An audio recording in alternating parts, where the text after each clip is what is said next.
Chhattisgarh. Chhattisgarh always attracts me with its high range of Vindhyachal and Michael.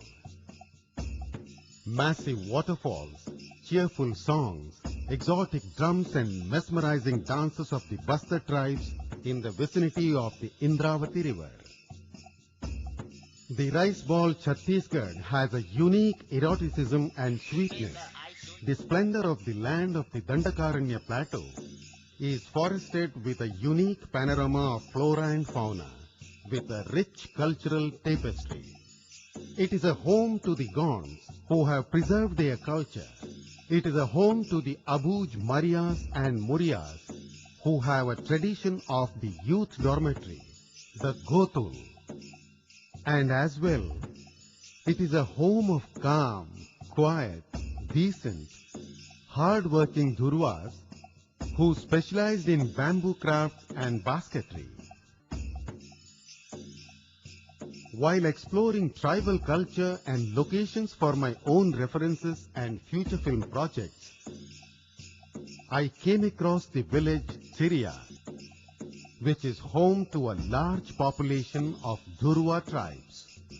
The only sound I heard was singing of the birds and the pounding sound of rice hammers operating in a nearby hut. It was a melodious rhythm of nature's wonder and human activities. We quietly observed the village activities. Of course, the camera was shooting and clicking pictures panoramically. These self-expressive pictures need no commentary. Dhuruwa are a section of Parja community. They are distributed in the central and eastern portion of Bastar district. From Bastar block to Sukma block, Parji is their mother tongue. Many of them use Indo-Aryan language Halgu. They never eat beef but consume pork. Rice and page are their staple foods. Lal chiti and young bamboo shoots are consumed as delicious dishes. They are very fond of alcoholic drinks and tobacco. An extract of palm, the sulfi, is a special treat for guests.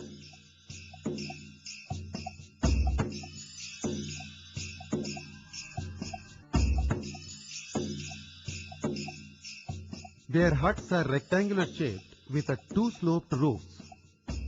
The Dhuruwa men wear a loincloth around their waist and mostly remain bare-bodied. Dhuruwa women wear cloth dhoti and sari, which covers the lower and upper portions of their bodies. Tattooing is done on the legs, arms, almost bordering breast, chin, fingers, etc. Young men and women wear multiple rows of beads. They wear brass earrings and finger rings. Women wear multicolored glass bangles and amulets. Basketry is their traditional occupation. Besides basketry, they also cultivate the fields. Many of them work as agricultural laborers. They also collect honey, raisins, seeds, bark, etc. from the jungle to sell in the local market in exchange for daily needs. They have their own traditional council for social and communal administration. All of a sudden, we heard a youthful cheer with dance and drums coming through the jungle. We have been told that the village youth are returning after an annual dance competition at a nearby place. The village girls will now welcome them with a special treat.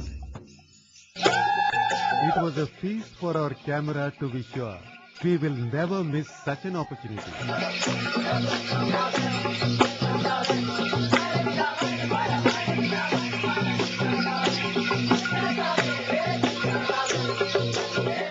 We were with them for long hours, but we needed to return to our hotel before dark for security reasons and conditions of the visit permit issued by the Forest Administration.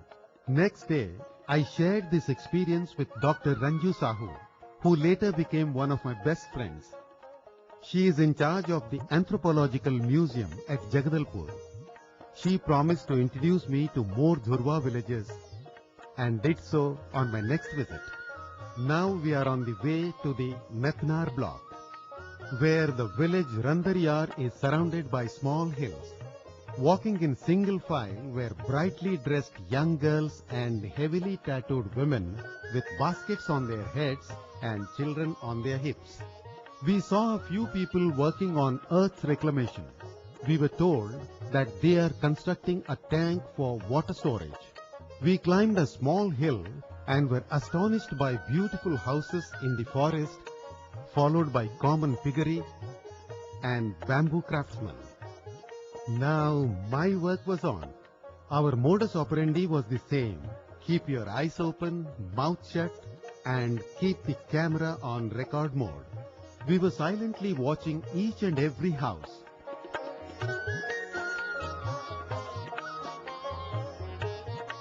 We were watching their activities, their life, their food, their privacy, their romance, their happiness, their hunting, and their livelihoods. Everything was self-expressive. We spent a whole day there. At late afternoon, a horn suddenly buzzed. It was a call for all youth. All young boys and girls gathered on central ground for a youthful dance. All villagers joined them to cheer with rhythmic footsteps on exotic drum beats.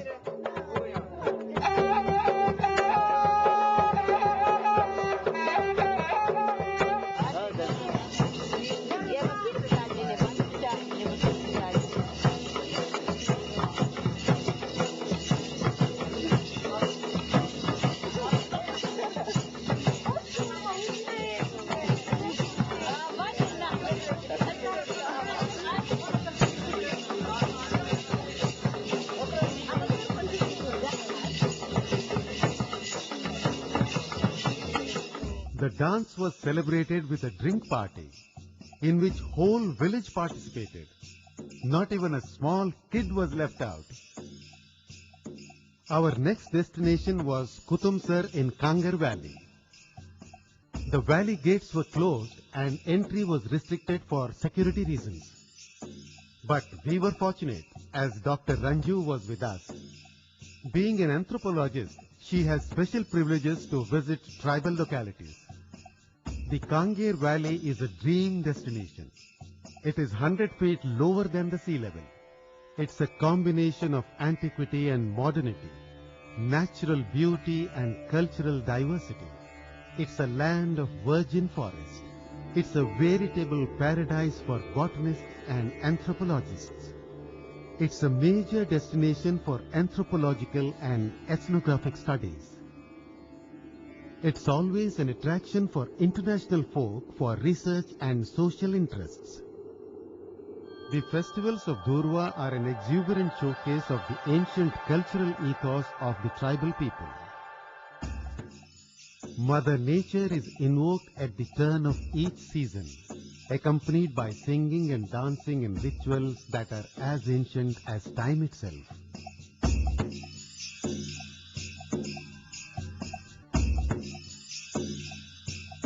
The tribal people worship their own gods, goddesses, and spirits, inspired by nature in its countless forms.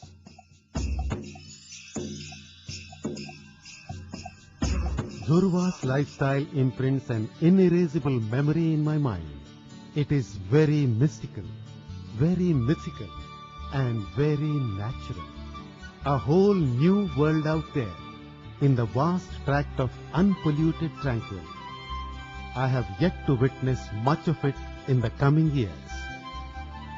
It exhilarates the senses, stimulates the mind, and rejuvenates the body and soul. It attracts me and my camera every year to visit again and again.